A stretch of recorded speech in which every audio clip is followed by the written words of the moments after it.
Bueno, arrancamos el segundo microtaller de este año. Se llama Aula Invertida y Mediaciones en Ambientes Virtuales. Está a cargo de la profesora de Letras, Arelis Estachuza, y de la licenciada en Diseño de Comunicación Visual, Noelia Schaff. ¿Sí? Con ellas vamos a estar conversando hoy. Van a tomar a cargo el compartir pantalla y demás. Como siempre, los microtalleres tienen una metodología de exposición de entre 30 y 40 minutos. Si ustedes quieren, pueden ir tirando sus preguntas en el chat, que yo lo voy a estar moderando. Y al finalizar, podemos abrir el micrófono y hacer preguntas, ¿sí? Si levantan la mano, mejor. Si no, nos vamos organizando artesanalmente. ¿Estamos?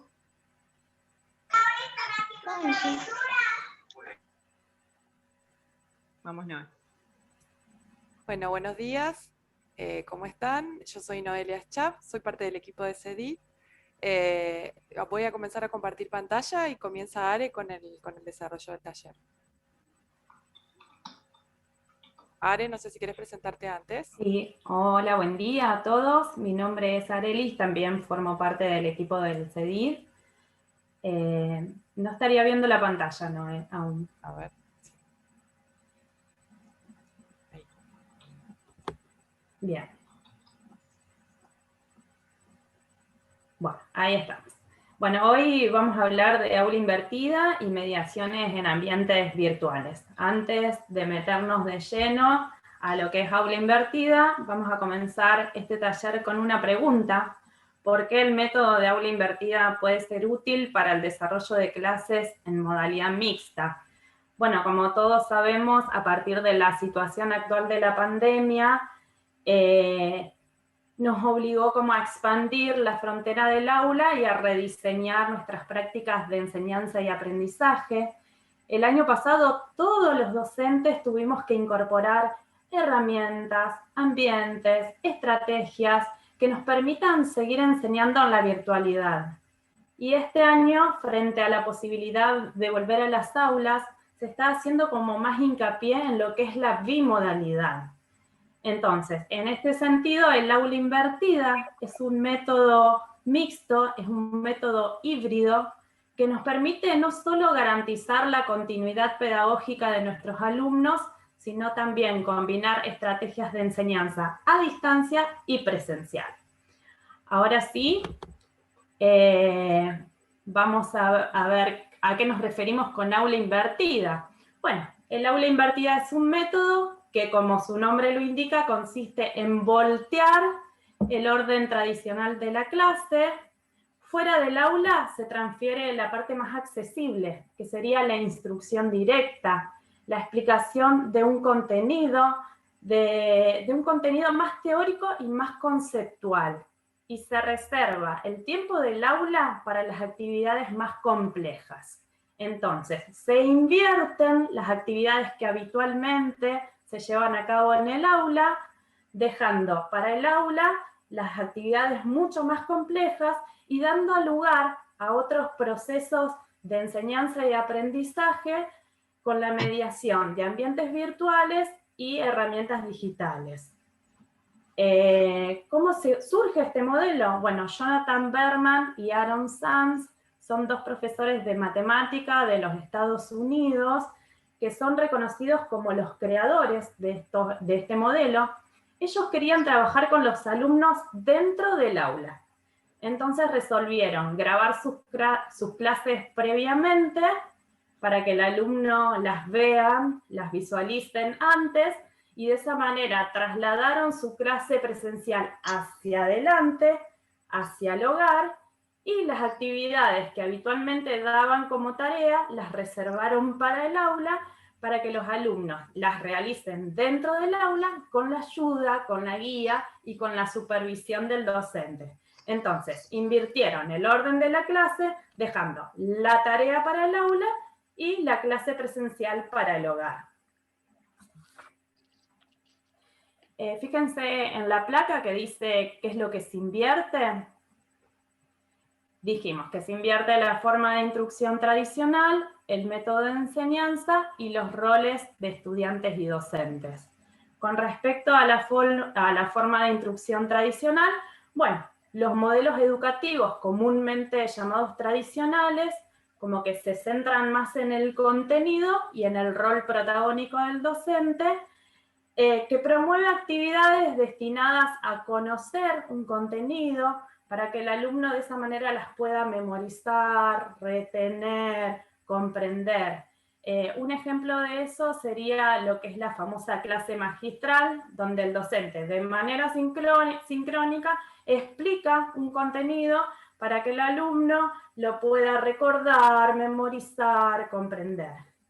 En el aula invertida, fuera del aula, el alumno de manera autónoma se acerca a ese contenido, lo estudia, lo repasa, lo investiga y dentro del aula, en forma más colaborativa, con la ayuda y con la supervisión del docente, realiza actividades más complejas que tienen que ver con la experimentación, el análisis, la aplicación de ese contenido. Dijimos también que otra cuestión que se invierte es el método de enseñanza. Bueno, ¿cómo se lleva a cabo esta inversión? Fuera del aula, en un ambiente virtual y con la mediación de recursos pedagógicos digitales. Después Noelia va a ampliar esta cuestión, ¿sí?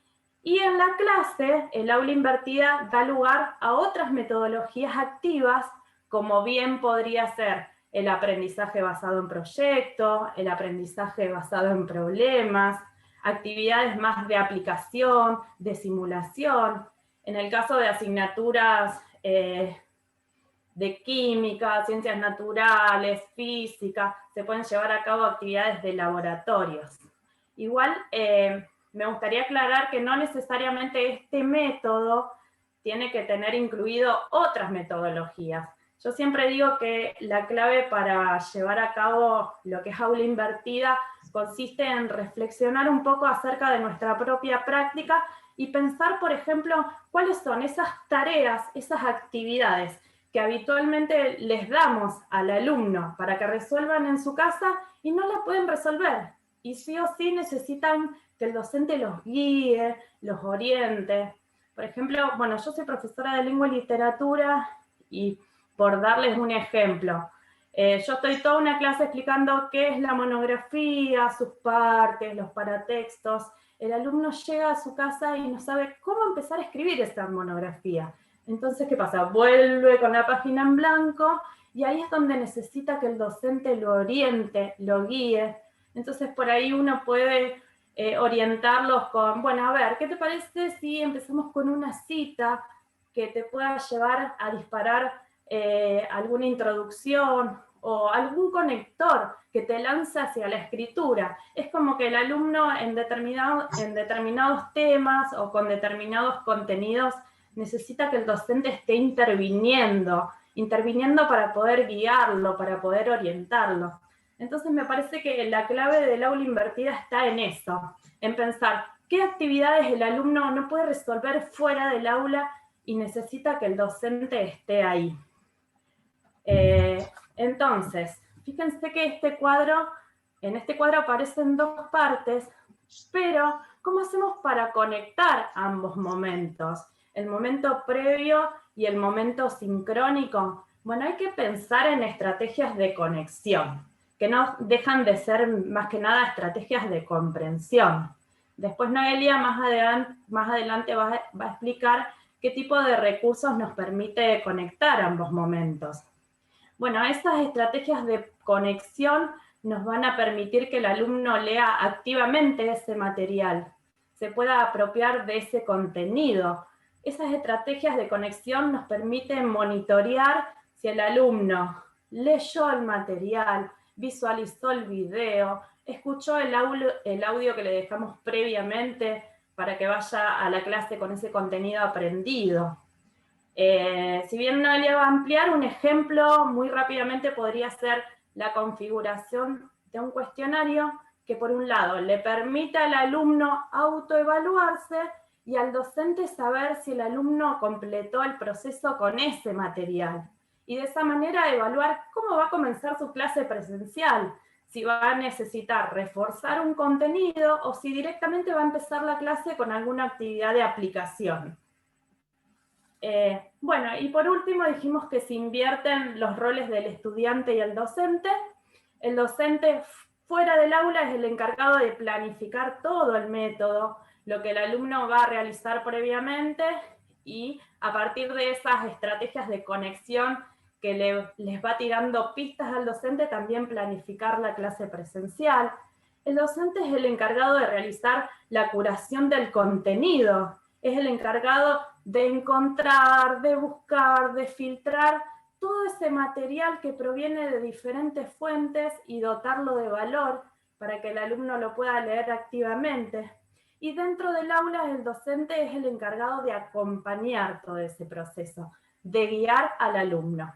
Y en cuanto a los roles del estudiante, bueno, fuera del aula, de manera autónoma, el estudiante es el encargado de estudiar, de intentar comprender ese material, de recordarlo, memorizarlo, y dentro del aula va a ser el encargado de realizar estas actividades más complejas de manera más colaborativa, entre pares, con la ayuda y la supervisión del docente. Bueno, y por último, vamos a ver qué ventajas podemos ver al trabajar con aula invertida.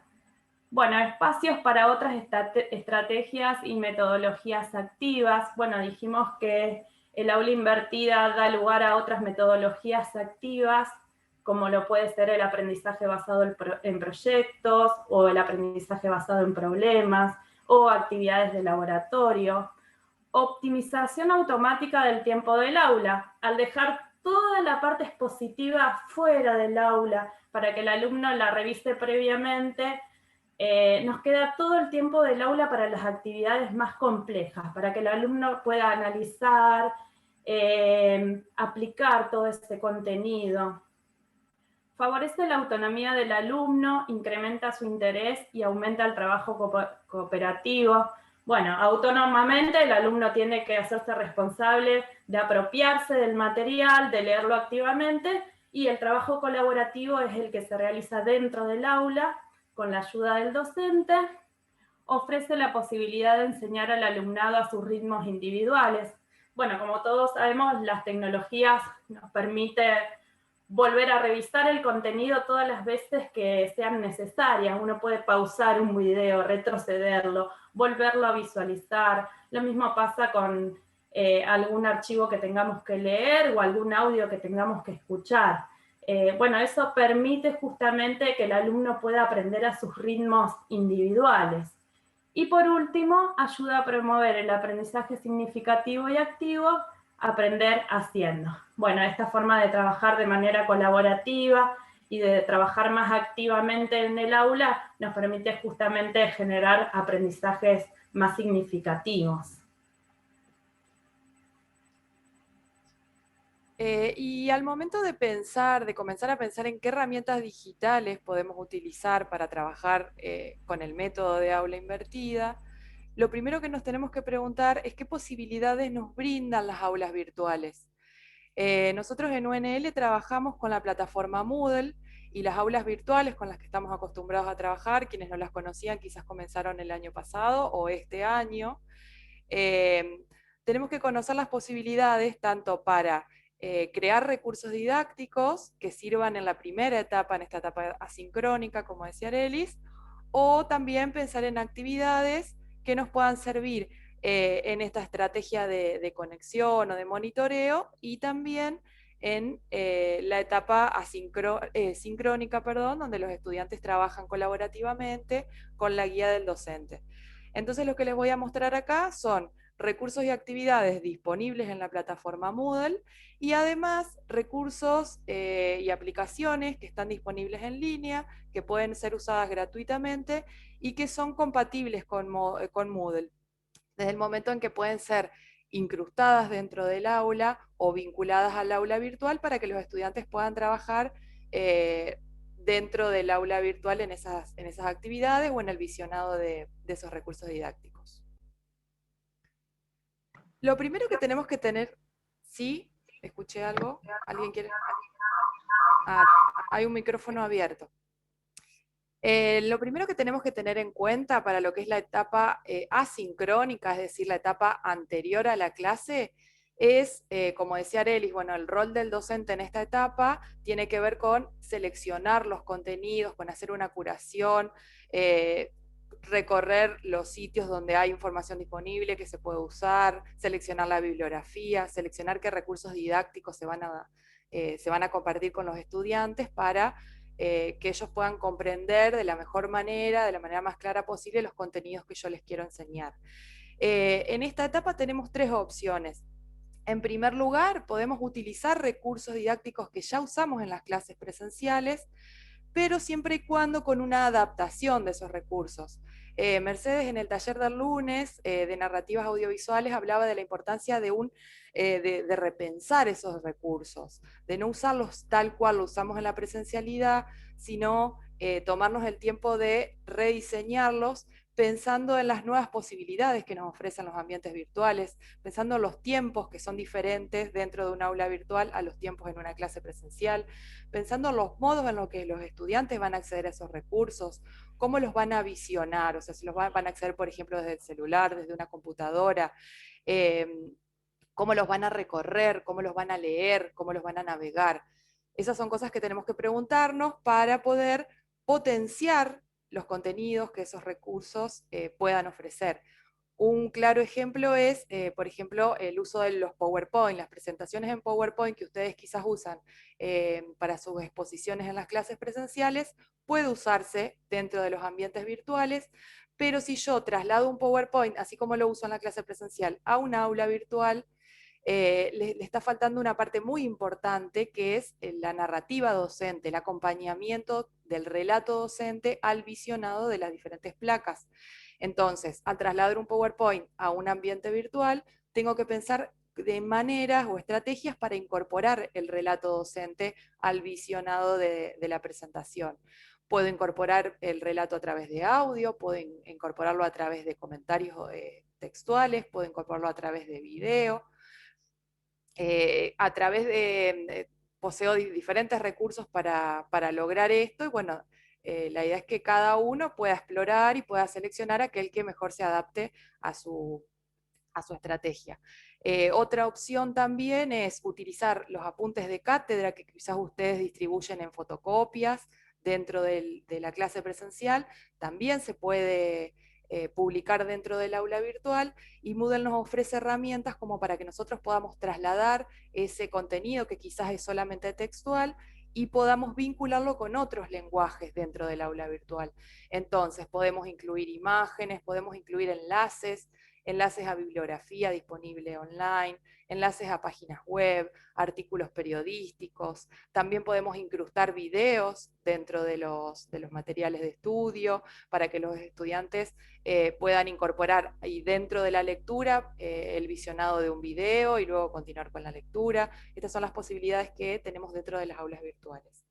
En segundo lugar, también podemos seleccionar recursos que ya están disponibles en la web, que no producimos nosotros, pero que sí nos pueden servir para potenciar el desarrollo de nuestras clases.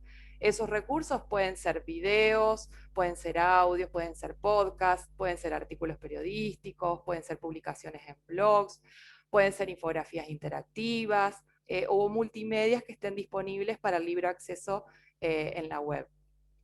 Lo importante es que cuando incluimos este tipo de recursos a nuestras propuestas, los acompañemos de un relato que les explique a los estudiantes, que fundamente el por qué los seleccionamos y el por qué los incluimos dentro de los recursos didácticos que les estamos compartiendo. Y en tercer lugar también tenemos la opción de producir y de generar nuestros propios recursos didácticos pensados para los ambientes virtuales de enseñanza y aprendizaje.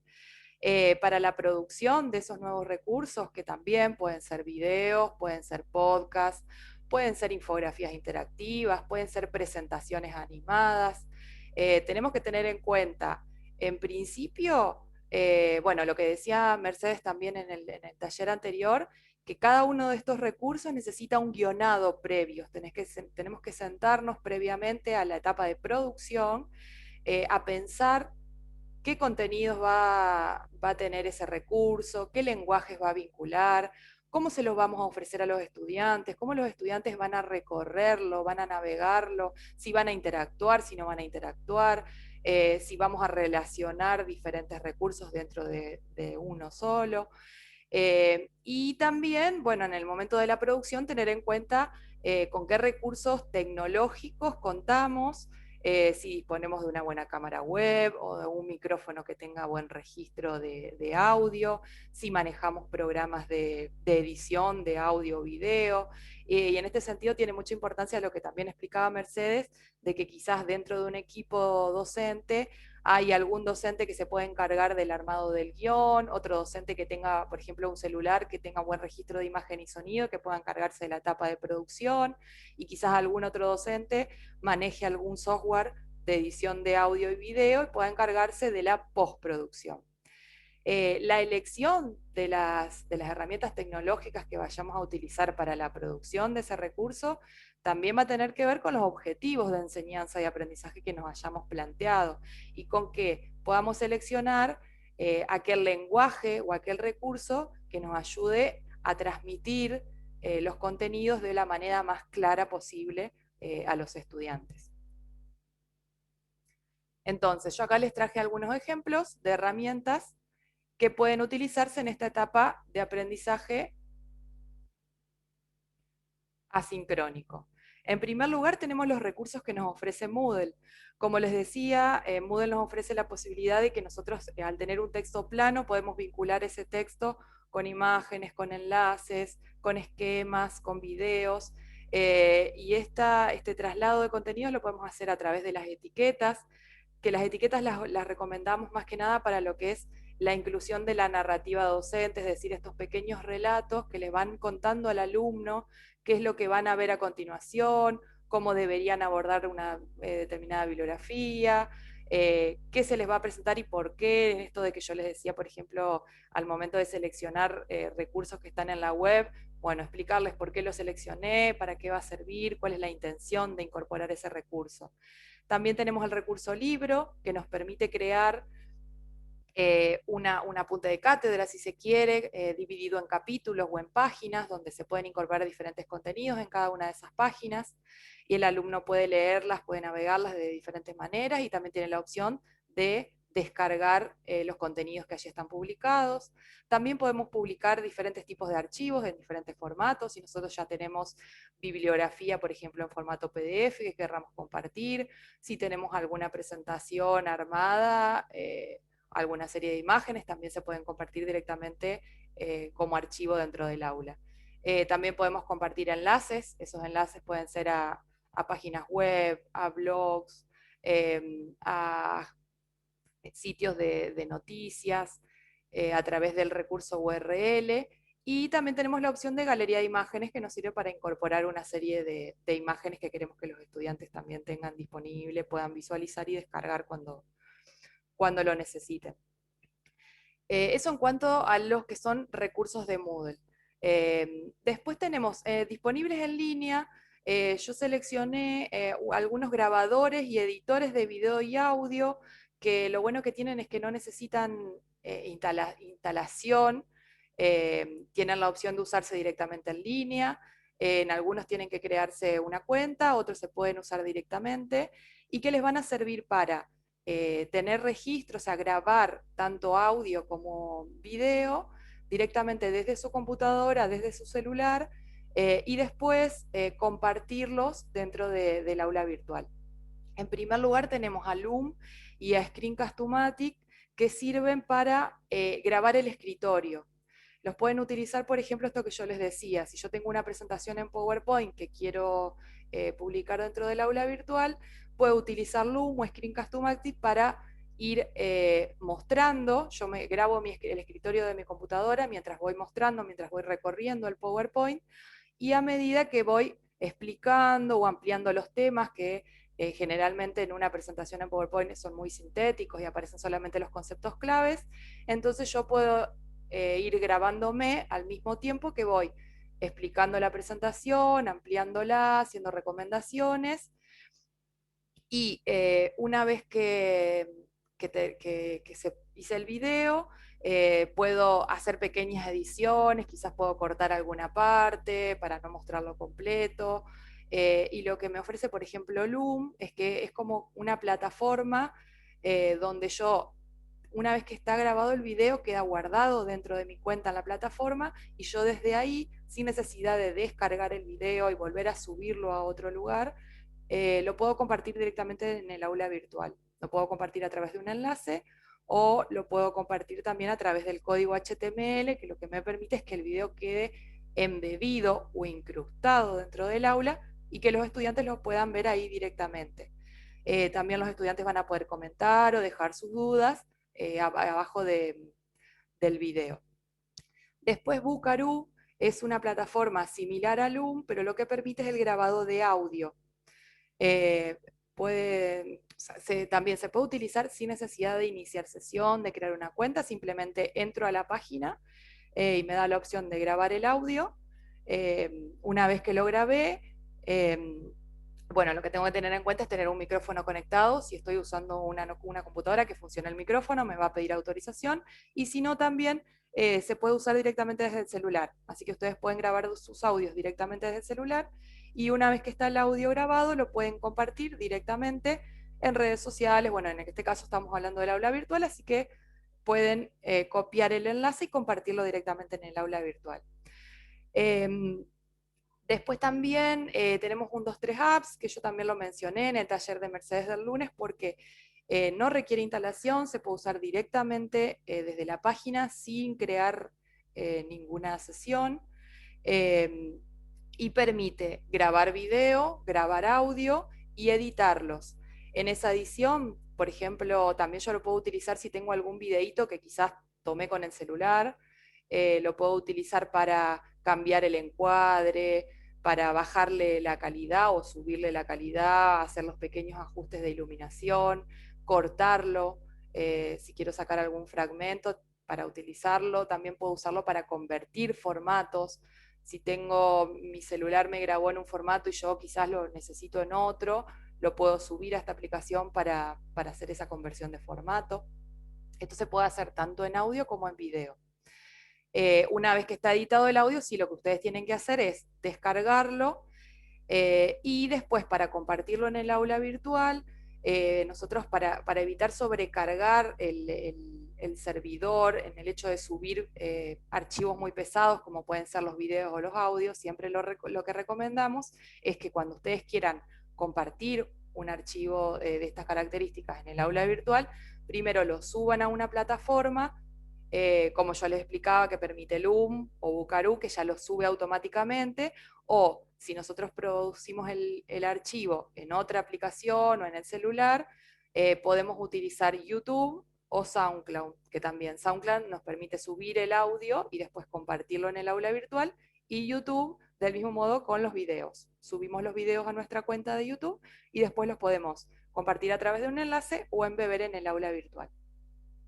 Volviendo a los grabadores y editores de video o audio, también tenemos VoiceThread.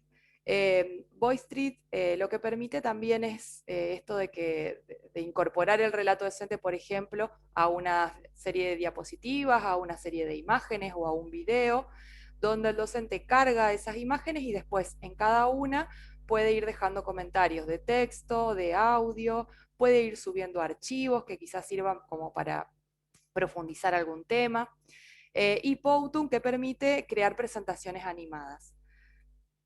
Todos estos recursos, ustedes, bueno, en algunos, como les expliqué, tienen que crearse una cuenta, otros se pueden usar directamente, pero después brindan diferentes opciones como para compartir dentro del aula. VoiceThread, por ejemplo, también permite embeber o incrustar la presentación dentro de Moodle, para que los estudiantes puedan verla sin necesidad de salir del aula, de entrar a alguna otra página, por ejemplo, bueno, la página de VoiceThread. En cuanto a repositorios, bueno, repositorios los mencionaba por esto, que les decía, que no podemos subir archivos directamente al aula virtual, sino que primero tenemos que subirlos a un repositorio y desde ahí después compartirlos o embeberlos en el aula.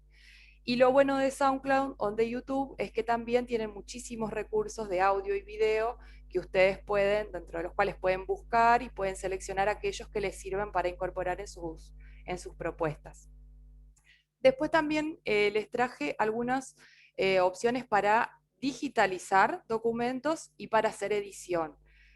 Por ejemplo, lo que yo les decía, si tienen alguna bibliografía que quizás no la tengan en formato digital y necesiten digitalizarla rápidamente, bueno, tenemos el tradicional método del escáner, pero también hay aplicaciones hoy en día que nos permiten, como CamScanner, que son aplicaciones que podemos instalar en el celular o en la tablet, y a través de la cámara podemos digitalizar rápidamente los documentos, sacándole fotos, y podemos extraerlo en formato de imagen, JPG, PNG o PDF. Y también tenemos opciones online para hacer edición de PDF. Esa edición por ahí nos sirve cuando queremos extraer algunas páginas, quizás tenemos un libro completo en PDF y queremos extraer solamente algún capítulo para darle a los estudiantes para que puedan leer, o quizás querramos juntar, tenemos varios pequeños apuntes en PDF y queremos que todos queden juntos en un mismo archivo. También podemos hacer pequeñas ediciones, agregar algún comentario. Bueno, estas opciones nos las brinda iLove PDF, que es una plataforma que tiene muchísimas, no solamente para trabajar los PDF, sino que sirve para convertir diferentes formatos. Por ejemplo, tengo un archivo en PowerPoint y lo quiero pasar a PDF, o tengo un archivo de Word y lo quiero pasar a PDF. Todas estas opciones están dentro de iLove PDF. Y 123 Apps, que ya se las mencioné, para captura de audio y video, también tiene opciones de editar PDF.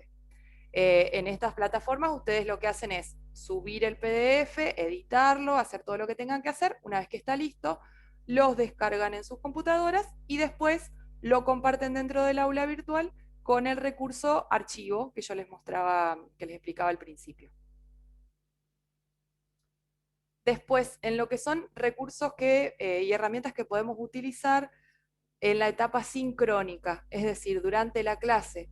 Lo que nos decía Arelis, que durante esta etapa los estudiantes trabajan entre pares, trabajan colaborativamente entre ellos, y además trabajan con la guía del docente en la resolución de diferentes actividades que van a depender del área de la materia y de los contenidos, de los temas que se estén desarrollando. Pero los que les recomendamos acá son recursos que les permiten trabajar colaborativamente, es decir, que juntos, ya sea distribuidos en grupos o todo el curso completo, o el docente junto con los alumnos, puedan participar en la creación de un documento compartido. En el caso de, por ejemplo, en Moodle tenemos actividades que nos permiten que participen tanto estudiantes como docentes en la creación de algo. Tenemos, por ejemplo, la opción del glosario, donde los estudiantes pueden ir agregando, por ejemplo, definiciones o terminología específica de alguna materia. También tenemos la wiki, que la wiki nos permite crear un documento compartido que a su vez se puede dividir en capítulos o en diferentes páginas, que puede incluir, como yo les decía antes, puede incluir videos, imágenes, enlaces, esquemas, y en las que todos los estudiantes pueden trabajar al mismo tiempo. Y también tenemos la opción de base de datos, que nos permite crear conjuntamente algo así como un fichero, donde los estudiantes, por ejemplo, si están investigando sobre algún tema, pueden ir publicando sus hallazgos. Es bueno aclarar que las actividades de Moodle siempre requieren que el docente las cree dentro del aula y que las configure. Es decir, el docente es quien define de qué manera los estudiantes van a poder participar o no de esa actividad. En el caso de la base de datos, ofrece muchas posibilidades, diferentes formatos y lenguajes en los que los alumnos pueden participar, pero es el docente el que tiene que crear y configurar esa actividad dando las diferentes opciones. Si yo quiero que los estudiantes publiquen un archivo o compartan un enlace o una imagen o un video, tengo que configurarlo previamente durante el diseño de esa actividad. Después, los estudiantes también tienen la posibilidad de trabajar con documentos compartidos. De hecho, todos nosotros creo que hoy en día, si no trabajábamos hasta el año pasado, comenzamos a trabajar con las herramientas compartidas que nos ofrece Google Drive al poseer una casilla de correo de Gmail. OneDrive es en el caso de de las casillas de correo de Hotmail y podemos trabajar documentos, planillas de cálculo, presentaciones. Por ejemplo, Google Drive el año pasado activó una opción que es la de Jamboard, que Jamboard permite trabajar en esquemas de manera colaborativa. Y hay múltiples herramientas que permiten que los estudiantes trabajen entre sí o que el docente cree esos documentos compartidos para que todos los estudiantes intervengan. Y lo bueno de estas herramientas es que una vez que los archivos o las presentaciones o las creaciones están cerradas o listas, se pueden compartir directamente a través de un enlace dentro del aula virtual, sin necesidad de descargar y volver a subir o a publicar. Y después también tenemos algunas opciones para que los estudiantes creen presentaciones colaborativas, o en el caso de Padlet, por ejemplo, permite crear pizarras colaborativas, tiene diferentes plantillas y diferentes opciones. Por ejemplo, se puede usar para que los estudiantes compartan hallazgos que van teniendo, diferentes contenidos que van seleccionando en relación a un tema que están investigando.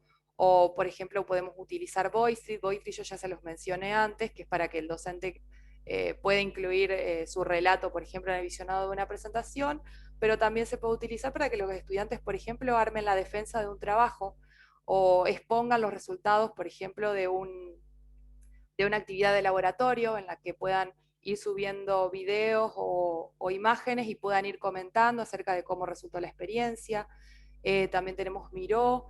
Miro sirve para la construcción de esquemas, también mapas mentales, nubes de palabras. Les puede servir, por ejemplo, para que ellos organicen el desarrollo de un proyecto, entonces pueden ir marcando las diferentes etapas o las diferentes tareas que le toca a cada uno de los integrantes del grupo, con la cronología para el desarrollo de ese proyecto. Y por último tenemos Genial y Canva, que también sirven para crear, tienen muchísimas plantillas de uso libre. Los estudiantes trabajan colaborativamente en la creación de infografías interactivas, presentaciones animadas, también pueden realizar pequeños videos, tienen múltiples posibilidades, y una vez que están listas, también las puede utilizar el docente a estas herramientas. Se pueden compartir, o en el caso de Genial, y se embeben, del mismo modo que hacemos con los videos, se embeben o se incrustan dentro del aula virtual.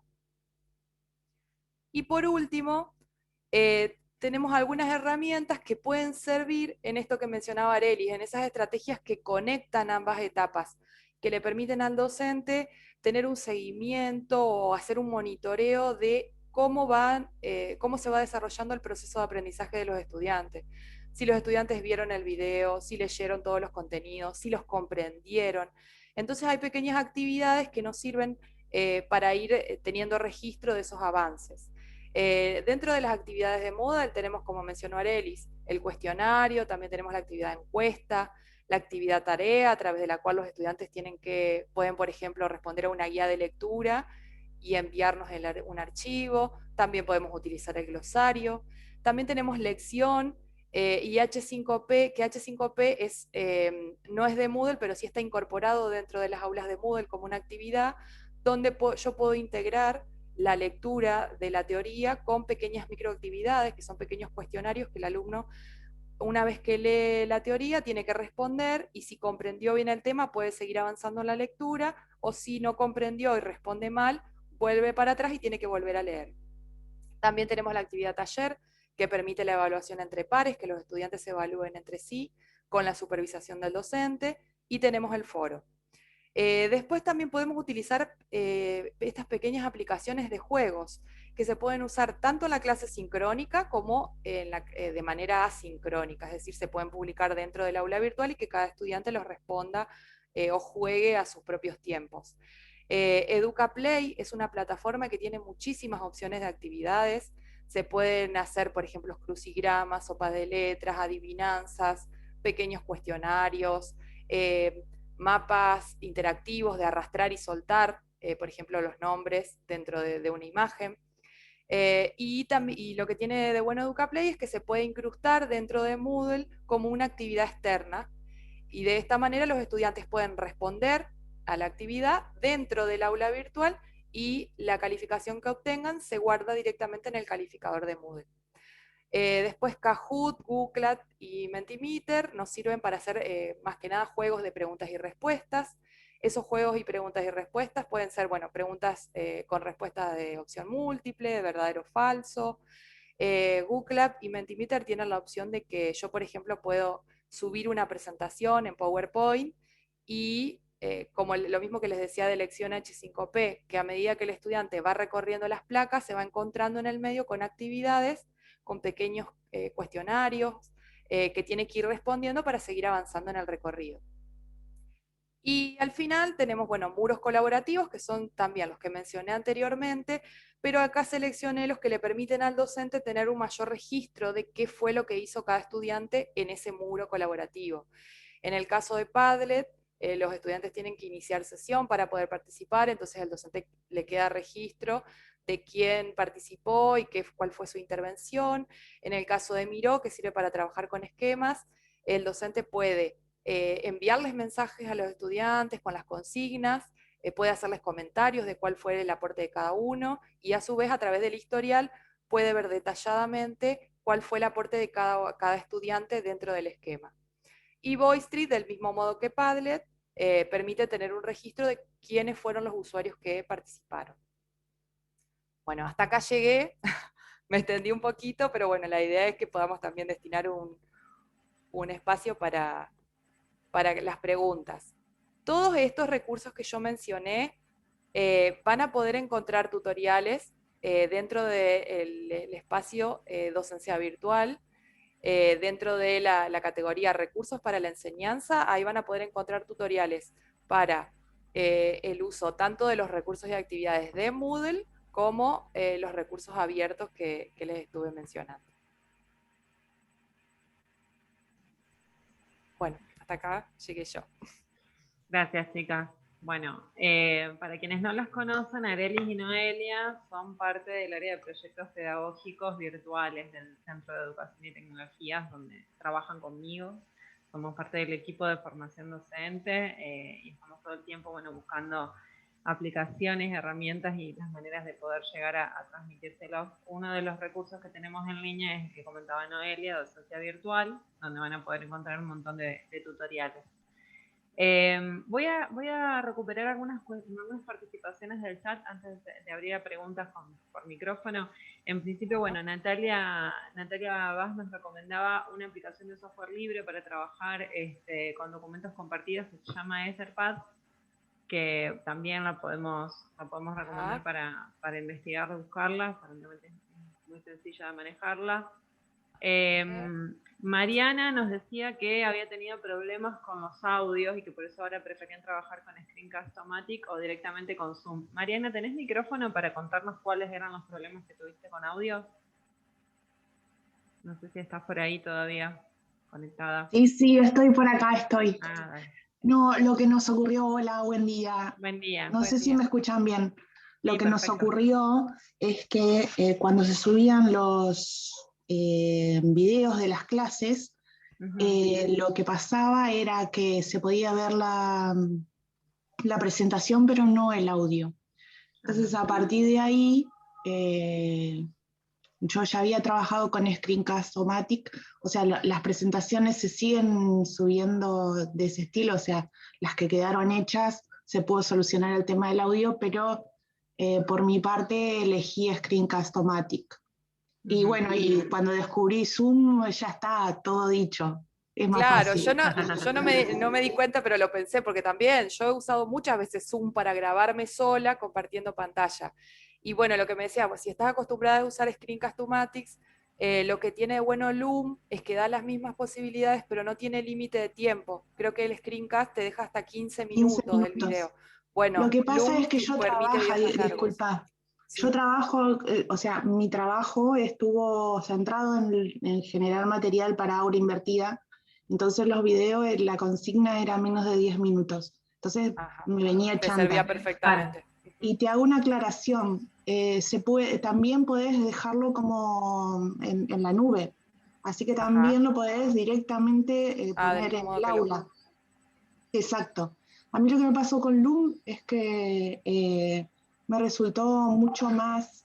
A mí me agarró en la pandemia, y viste que la pandemia no te da ganas de aprender mucho, querés que solucionen las cosas.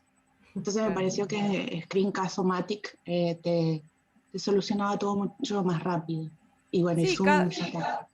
siempre decimos nosotras que la idea es que prueben y cada uno se va a quedar con aquella herramienta que mejor le funcione o mejor se adapte o con la que más cómodos se sientan trabajando. Así que la idea nuestra es darle diferentes opciones y que ustedes después puedan probar y elegir. Sí, hay un universo de aplicaciones disponibles y uno va probando también cuál es la que más le sirve. Por lo que entendí, Mariana, lo que vos hacías era colocarle audio a las diapositivas creadas en un PowerPoint, algo así, era lo que hacías. Lo hizo una compañera, así que supongo que sí, que es así. Le puso Sí. audio a sus presentaciones. Bueno, justamente ahí había otra colega, Gabriela Romano, que debe estar conectada por ahí también, que nos decía por qué no grabar audios en PowerPoint y exportarlos como videos. Sí, se puede, lo que le funciona a ustedes. Lo que sí recomendamos, por ejemplo, de las versiones de PowerPoint, vieron que cada uno tiene o no tiene versiones de Office compatibles, que por ahí eso dificulta un poco el acceso de los estudiantes porque no sabemos con qué herramientas cuenta cada uno en su computadora. Por ahí siempre es preferible alojar también los recursos educativos que vayamos produciendo en una nube o en un canal. Hoy Noelia nombraba YouTube, nombraba SoundCloud para el caso de los podcasts, porque también en función del consumo de recursos que tenemos en las aulas virtuales y de la posibilidad después de importar esos contenidos o de generar copias de seguridad para poder restaurarlas en otro Moodle, que lo que nos está pasando este año, las aulas quedan muy pesadas cuando nosotros cargamos todos los archivos, ¿sí? Si bien cada uno de los archivos puede respetar ese máximo permitido para subida de cada uno, puede pasar que después al final tengamos, no sé, 50 archivos de 20 megas cada uno, y en la sumatoria, después para importar los contenidos es mucho más pesado. Implica también, bueno, cada metodología tiene sus ventajas y sus desventajas, también ustedes estarán de acuerdo, ahí te doy la palabra, Mariana. También ustedes tendrán que ver ahí las disponibilidades de conectividad y demás de sus estudiantes. Cuando nosotros subimos los archivos, lo que damos al alumno es la posibilidad de descargarlo, que es lo que siempre hay que sugerir, que descarguen del aula virtual, porque ante cualquier inconveniente con conectividad van a poder contar con ese material en su compu para seguir estudiando. Pero la nube, bueno, nos da esta cuestión de hacerlo mucho más liviano y no recargar tanto los servidores también nuestros de UNL. Mariana, ¿qué querías decir? A mí siempre me queda la duda, nosotros trabajamos mucho con fotografías, entonces con respecto a eso de lo que señalás vos de la capacidad del aula o lo que sea, el hecho de tener asociadas muchas, no videos, pero sí fotografías, ¿también influye negativamente en lo que es el aula? No sabría cómo plantearlo. No, depende también cómo las publicás. Ahí en el aula tenés la herramienta de galería de imágenes, caja de luz, que te permite visualizarlas de una manera mucho más dinámica y digamos, dentro de los parámetros de Moodle. Hay que ver también qué imágenes compartís y con qué finalidad, si necesitas que tengan una súper definición, si necesitas albergarlas ahí, no. A ver, no es que vamos a colapsar el aula virtual ni que el aula virtual tenga un límite el límite que nosotros les ponemos es un límite de subida por archivo, ¿sí? Pero digamos, después en la sumatoria nos encontramos con aulas que pesan 350 megas y es un montón. ¿Sí? Sí, lo que dificulta después para la portabilidad de los contenidos y poder llevártelos a otro lado. Gracias. Y pues si el aula está muy cargada puede ralentizar en la navegabilidad, es decir, por ahí si tiene muchas imágenes, bueno, si trabajan con imágenes tienen que tener en cuenta que si esas imágenes van a ser vistas en pantallas, quizás tienen la posibilidad de bajarles la calidad y adaptarlas para que sean livianas y que se visualicen igualmente bien en la pantalla. Y sí, tienen que tener en cuenta que por ahí, si los alumnos se quejan de que el aula, o quizás demora un poco en cargar todos los contenidos, cuando están muy cargadas, cuando tienen mucho documento, muchas imágenes, o si muchas cosas vemos pesadas, muchas imágenes o videos en simple vista, en las etiquetas también, van a demorar en cargar. Ujú. Gabriela, querías hablar, sí. No, yo les quería contar, básicamente nuestra asignatura utiliza muchísimas imágenes. Nuestros PowerPoint son puramente imágenes y fotos. Y nosotros ya el año pasado hicimos todo el año videos. Primero los hacíamos muy largos, ahora los estamos haciendo de 5 o 10 o entre 5 y 10 minutos. Y los hacemos en PowerPoint, le pusimos el audio en PowerPoint, lo exportamos como video, luego lo achicamos con el AnyVideo Converter y lo subimos a un canal de YouTube que tenemos. Para esta altura debemos estar en los 100, 120 videos con las 3 asignaturas que tenemos y no tenemos ningún problema. Ni ningún estudiante se queja con respecto a la navegabilidad ni nada en el entorno.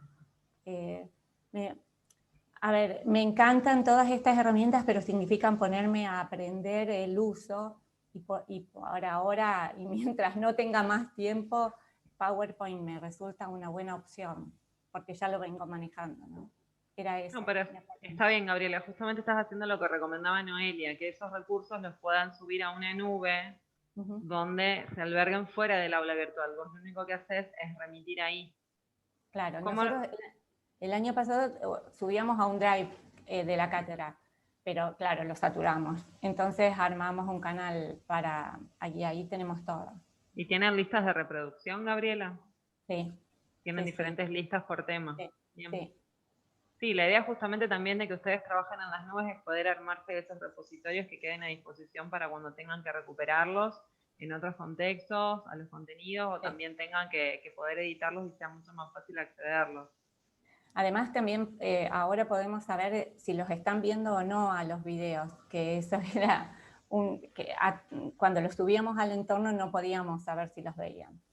Más control, pero bueno, mi aporte, nada más. Gracias. De nada, Gabriela, gracias a vos por comentar. Bueno, ¿alguna consulta más? Noelia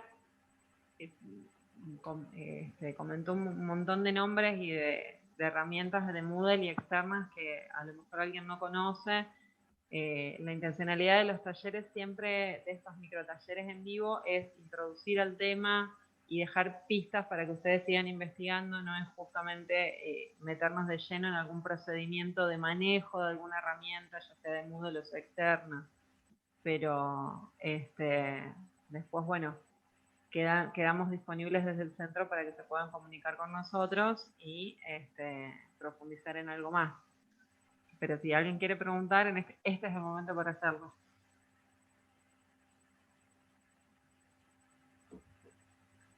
Arelis les comentaba por el chat que, para quienes estén interesados en el tema de audios, para la educación, el 31 de marzo vamos a tener un taller de podcast que va a estar a cargo de Octavio Lobos, que es nuestro comunicador, que está por ahí conectado también, desde el CEDIT, que también es un formato que con la pandemia ha entrado con bastante auge.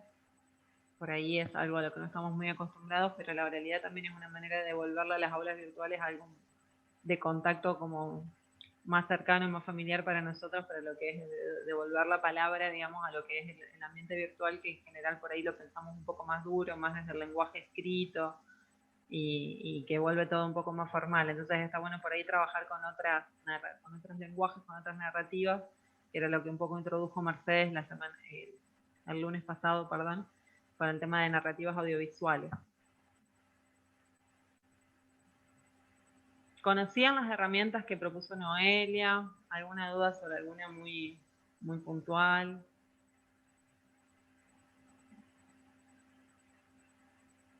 Algunas las conocía de nombre, las traté de utilizar a modo de juego, pero digamos, el año pasado obviamente, y me fui quedando con las más, esas que sirven para gente tonta, que vos haces clic y sale rápido. Bueno, las conocía, pero elegí las más fáciles, digamos. Bien, está bien, sí, bueno, eso es uno no tiene que, nosotros acá en el CEDIT tampoco sabemos usar todo, Mariana. Sabemos usar algunas cosas y todos sabemos usar cosas diferentes, entonces trabajamos de manera colaborativa, por eso también los microtalleres los dan siempre personas diferentes, porque cada uno habla de lo que sabe. que es lo más importante. Justamente nosotros entendemos que nadie va a poder manejar todas las tecnologías ni saber todas las aplicaciones, eso demanda tiempo de investigación, de sentarse a probar, de ver también de cómo me la puedo apropiar para las clases y demás. Así que preguntan acá por el chat, Lorena, si ya pasamos los datos para inscribirse en el microtaller del 31. Todavía no lo difundimos por redes. Vieron que cada microtaller tiene su link de inscripción particular porque eso funciona como un webinar de Zoom, entonces necesitamos que haya una inscripción particular a cada uno de los micros. Pero en el portal www.unlvirtual.edu.ar, si van a la parte de noticias, hacen scroll y bajan, van a encontrar la nota sobre los microtalleres y ahí están publicados cada uno de los que van a acontecer en estos días que siguen hasta el 14 de abril, que es el último. Y tienen los nombres de los responsables, de dictarlo y también el enlace para inscripción a cada uno. Ahí compartí, Flor, el enlace para que puedan ingresar directamente. Perfecto. Y ahí van a ver los links de inscripción a cada uno de los talleres. Bien, y yo ya les había dejado más arriba el link a la lista de reproducción de los videos en el canal nuestro de YouTube, que este va a estar dentro de unos días y ya está el del lunes pasado. Y están los de 2020. Bien, ¿alguna pregunta o ya redondeamos? Estamos justo en la hora cumplida.